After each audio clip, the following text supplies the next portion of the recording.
I'm Tim Hutchinson, and today we're joined by a man whose legacy stretches from the plains of South Dakota to the heart of the Senate chamber, Tom Daschle. Few have led with such quiet strength, such enduring grace.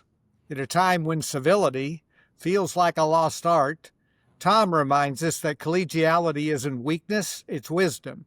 So, light one up, lean in, and join us as we reflect on the kind of leadership that doesn't just pass laws, it passes the test of time.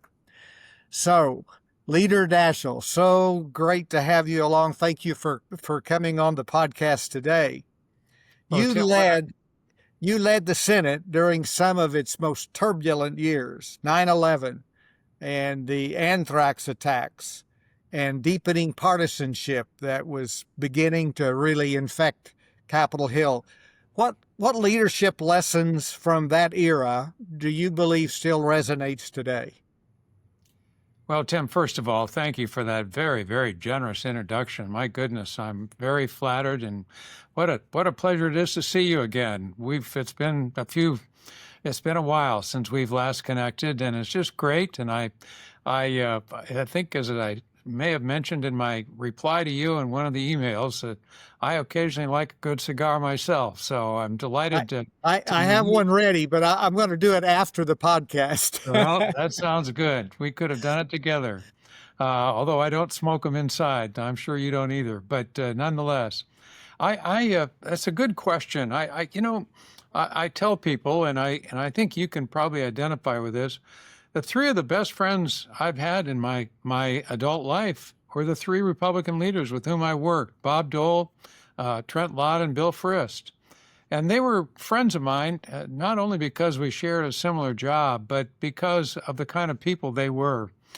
And if I were to describe what I think that means, it's really one of comity, one of recognition of the importance of civility, one of that realizes the importance of compromise. I've always said that I believe, and I hope this isn't overstated because I've said it so often, and I believe it so strongly, that compromise is really the oxygen of democracy, and that without that oxygen, democracy suffers. And we lived in a time, you and I got to serve at a time when compromise was not viewed as capitulation. It was really viewed as progress.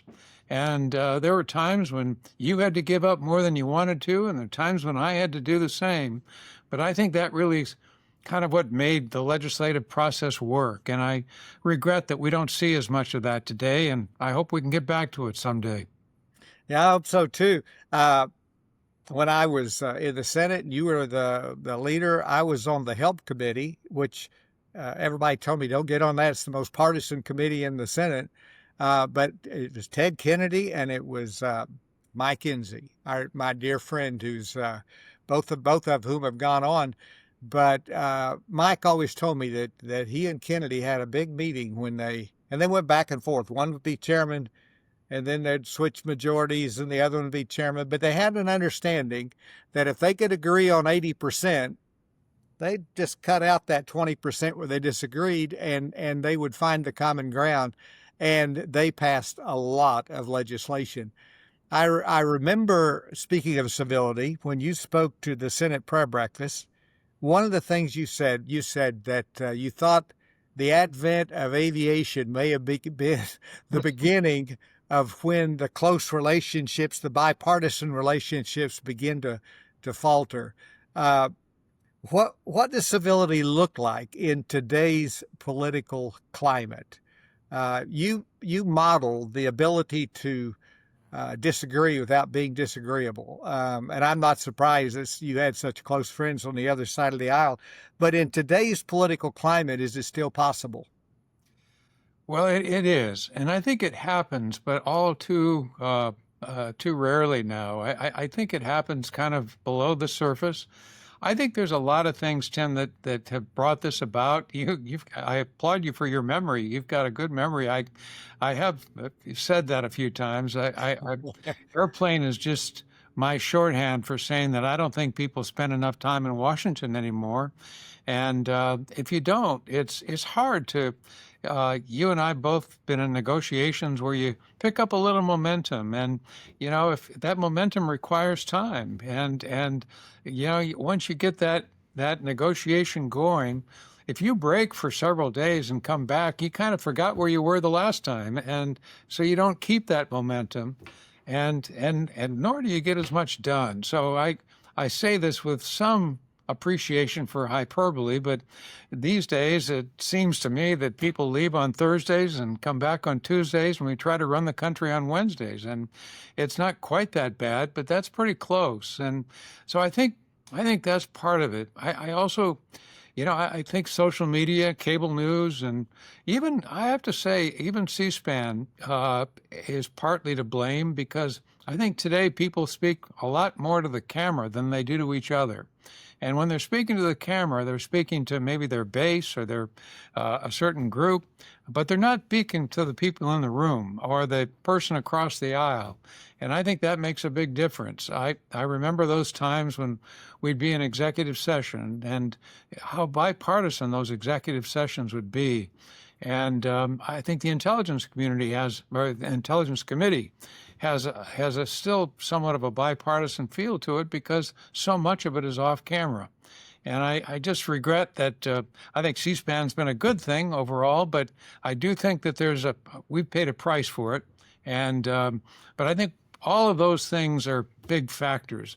But does civility still exist? Well, I'd like to think so. I just wish it would be a little bit more prevalent than it is today.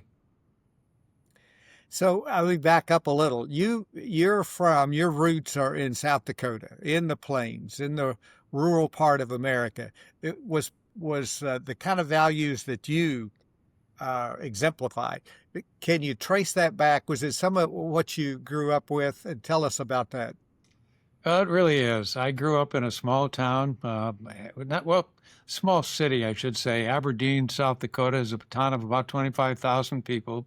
Perfect place to grow up. I went to Catholic school for 9 years and had some wonderful experiences with the nuns who taught me. And South Dakota is a very rural state. It's 77,000 square miles, but only about 750,000 people. And so, retail politics still works in South Dakota. My first election way back in '78, I had a very worthy opponent, a very good guy. He was a Congressional Medal of Honor winner and a prisoner of war from Vietnam, and we had a very tight race. I only won by 14 votes in my first election, but I won because I went to 40. My wife and I went to 40,000 doors over a couple of years. But you just learn the South Dakota's, I'm sure a lot like Arkansas, you just really have this neighborly feel in the towns, and people love that face-to-face experience. And I'm not sure as much it's as true today as it was back then, because I think politics has become a lot more national than it has when I was around. I think politics was still pretty local. You went to the local weekly newspaper when you came up in town, or the local radio station, and you just. But I learned the values of the Midwest, and it's just sort of the manner of kind of growing up in small town America, and it was one of the probably the greatest gifts. I learned a lot from my parents. They were such great role models for me, and I think given my family, the neighborhood, my schools, and the state, I had a pretty good grounding as I became an adult. Well, that's really interesting, and I've been amazed in doing these conversations with a lot of our colleagues, how many of them went through really tough, close races, and how that made them better public servants from the experience that they had, and how many of them come from very rural, heartland kinds of roots and experiences. And in Arkansas, my predecessors, Dale Bumpers and David Pryor, they would they had some of the best stories. David Pryor always said, "Our foreign policy ends at the Mississippi River." Well, he didn't really mean that, but it was his way of saying, it's all about Arkansas. It's all about local politics. Dale Bumpers once told about getting a Codell invitation to go to the old Soviet Union. He was very nervous about it, and because how would people receive him making a foreign trip to the Soviet Union? And one of the local radio stations went down on the courthouse steps and interviewing people. And so, what do you think about Bumpers going to the Soviet Union? This old fella, he said, I don't know why he'd want to go to the Soviet Union. He hadn't been to Cabot yet, and that was his way of keeping, I think, anchored in the local roots. Was Yeah. there a moment in your career when civility really made all the difference, where that relationship, maybe across the aisle, made the difference in what you were doing? Oh, Tim, that's a good question. There were so many moments. If I just had to pick one, I guess it would probably be the impeachment experience that I had in the '90s with Bill Clinton, and it was a polarizing time. The House had voted for impeachment, and we had no choice but to follow up as the jury. And I remember talking to Trent at great length about how we go about this. And the first thing we said is we got to try to figure out a way to do this together. We may come out with different opinions as to the way this should the vote should go, but the process should be mutual and civil. And so we had a lot of caucus meetings together, and we talked about how we were going to do this. And Let me stop you. Do you remember in that time when we had the Senate meeting in the old Senate chamber to oh, talk about absolutely, I how we remember it like proceed? yesterday. Kind of a magical moment. Describe that for us. Well, first of all, to all your listeners, and I hope there are millions of them out there, but Maybe a half dozen or so. We're going to find out after the first of the year. as you and I both know, having had the honor of serving in the Senate, the old Senate chamber is a very special place. It has so much history. It was the chamber for about 50 years, then it became the Supreme Court chamber, and it's now it's not used except for very important purposes. We would have our caucus elections in that chamber, and the meeting you're referring to is right after the impeachment articles were sent to us. We decided to hold a meeting of both Republican and Democratic caucuses, and we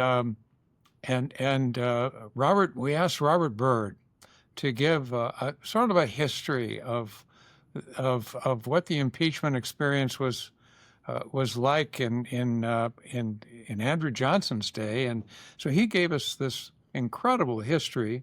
We asked Danny Akaka, and I think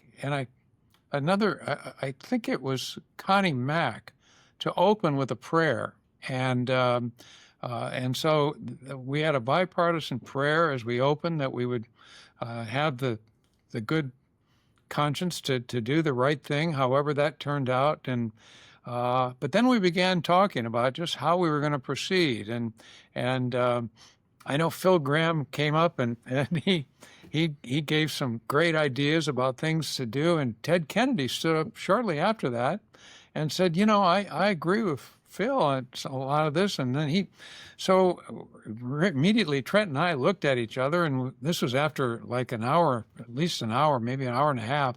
And Trent said, well, if Phil Gramm and Ted Kennedy can find agreement, by golly, let's announce an agreement and move on. So as we're walking out of the meeting, going to a press conference to announce we had an agreement, Trent said to me, do you know what we agreed to? And I said, I'm not sure I know what we agreed to, but we kind of described as best we could remember and collect our thoughts as we as quickly called this press conference to say we've got an agreement on how we're going to go forward. But it was really a remarkable demonstration in trust, a remarkable demonstration in just what happens when you include everybody, and just the desire people had to kind of work through this, regardless of what perspective they may have had on the impeachment issue itself. It was quite a It remarkable it time. it, it was a magical moment, one I'll never forget. And I remember after you and Trent pointed out, well, we've got Ted Kennedy and Phil Gramm in agreement, somebody shouted out, "Seal the deal," in true Senate fashion. and and somebody said, well, we may not have figured out how to get to home plate, but we figured out how we're going to get to second base, and then we'll worry about the next step.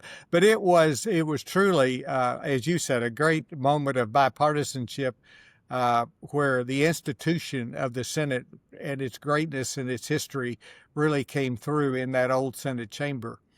You served with some great Senate, the giants of the Senate, the Bob Doles and the Ted Kennedys. Are there anything that sticks out particularly in your mind about some of the greats that you served with? That put you in that constellation, but any special memories?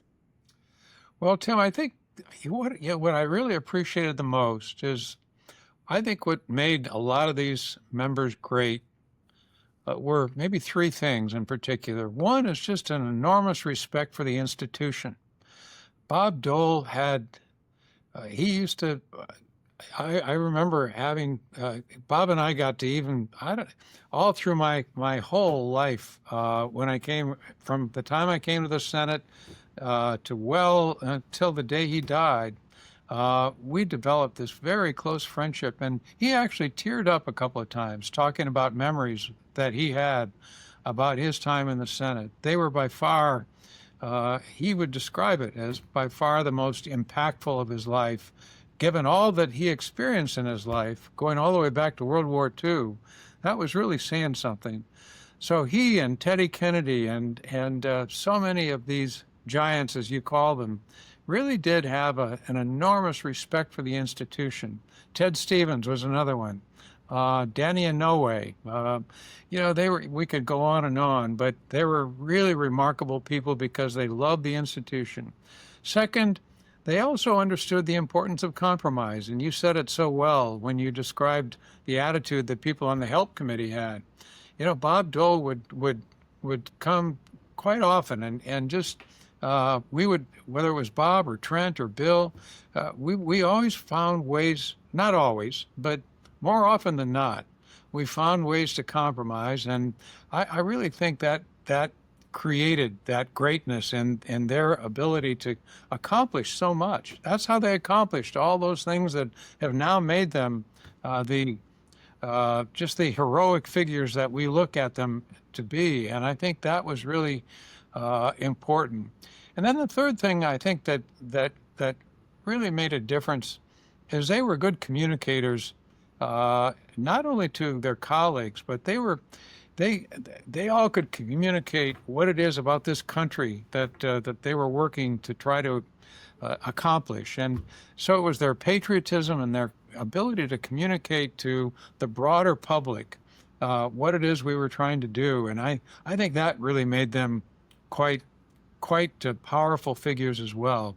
But it was such an honor to get to know them, to work with them, and to learn from them. And I learned from each of them a lot.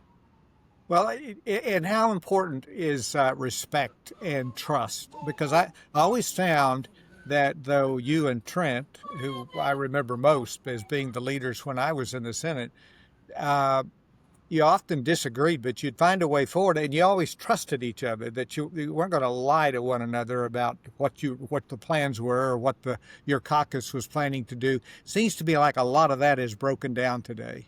Oh, I couldn't agree more. Trent and I had a practice. It was his idea, and I think it was a good one. When he came in, he said, "You know what I want to do? I want to put a phone on our desks that only you and I will ever use. If that phone rings, I'll know it's you, not one of your staff, not anybody else. It's just you, and you'll know it was me." And so we did that. We had a phone on our desk That was my trench phone, and it was his Tom phone. And we I've used. never heard that before. Oh, really? Yeah. Oh, he and he was. We talk about it proudly because, for whatever reason, it got taken out after we left. But I think that's so important, is to have that line of communication. And sometimes it was kind of hard to walk down the hallway to the other leader's office, uh, and so. By the way, I want to share a story about that too. But so we had that phone because it seemed like almost every day either he'd get a call or I'd get a call, and we used it a lot, and it really worked. It was a way to communicate without even our staff knowing that we were communicating, and sometimes you needed to do that just to That get that things hotline done. that hotline needs to be reinstalled, I think. Absolutely, especially now. But the other story I want to share with you is one of my favorite stories about Bob Dole. Is I got elected leader by one vote in 1994, 1994, yeah, and we had just lost the majority. George Mitchell was the majority leader, and I ran to take his place. And but then in the elections, we lost the majority, and Bob became the majority leader. And so he called me the day after I got elected, and this was, of course, in I think it was late November, early right before Thanksgiving. But anyway, he came down to me, and he wanted to come to my office, and I said, Bob, one thing we got to get straight. You're the majority leader. You're the senior guy. I should be coming to your office, not you coming to me. And he says, no, he said, I'm going to keep coming to your office because then I can always determine when the meeting's over. So, so What he a did that. what a great story, and he was a great American and very humble. And yeah, I'm proud to have been able to serve with him and you. So let me close with this question. In this, I find a lot of cynicism among a younger generation. Some of that's changing, and I think that's kind of exciting that there's. But what advice, if there's also a lot of cynicism, a lot of young Americans who don't, they are cynical about politics, got no idea they want to ever get into it. But what advice would you give a young person, male or female, who has political ambitions? What would you tell them? Well, Tim, I tell this to classes whenever I have the opportunity to speak to a class of students, that democracy depends on one of two things. And first of all, I try to impress upon them never to take our democracy for granted. Uh, it's a very fragile institution, and it's made up of our capacity to respect institutions and to do something that had never been done like this in all of the history of civilization. So we have such a special thing in this democracy and this republic, and I try to first of all emphasize that. But then I say the only way democracy is going to continue is either we fight for it or we work at it. And fortunately, I served during the Vietnam War, but I didn't serve in Vietnam. But a lot of my people that I knew growing up did, and they lost their lives fighting for it. So you either have to fight for it, and if you don't have to fight for it, at the very least, you have to work at it. And that means more than just voting. It really means giving back part of your community, to part of your country, to your colleagues, to every part of the people in your lives. We've got to work at democracy to continue to ensure that it survives. And I'm just hopeful that our young people can take that to heart and recognize that those are the two choices. Let's either fight for it if we have to, but let's all work at it. Oh, that's great advice. That's great advice for all of us, not just the young. Tell me, do you ever miss the Senate? I'm sure you get asked that a lot. You're still very active and very involved, but do you miss the those exciting days when you were the leader? Well, I always used to say that the fulfillment level should always exceed the frustration level.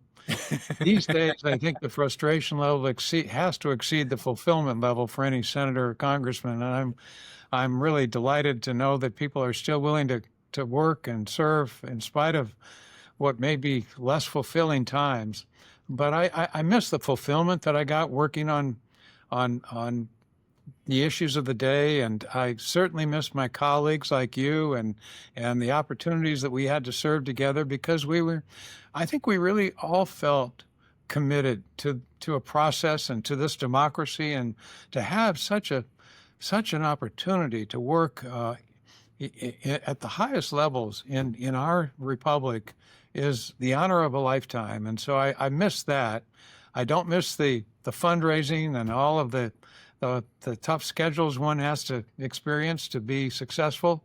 That part of it, I'm glad I'm not doing anymore, but I sure miss the experience.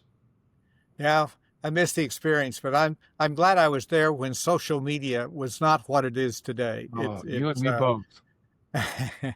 Leader Daschle, thank you for reminding us that civility and conviction can coexist. Your legacy is not just in legislation, but in the way you led, with grace, humility, and a deep respect for the institution of the Senate. So we're grateful for your time, your wisdom, and your example. And as we close, I'm reminded of the quiet strength that shaped a generation of Senate leadership. Thank you, Tom, for your enduring example, for showing us that decency is not weakness and that bipartisanship is not nostalgia, but it's a path forward. So thanks very much. God bless you.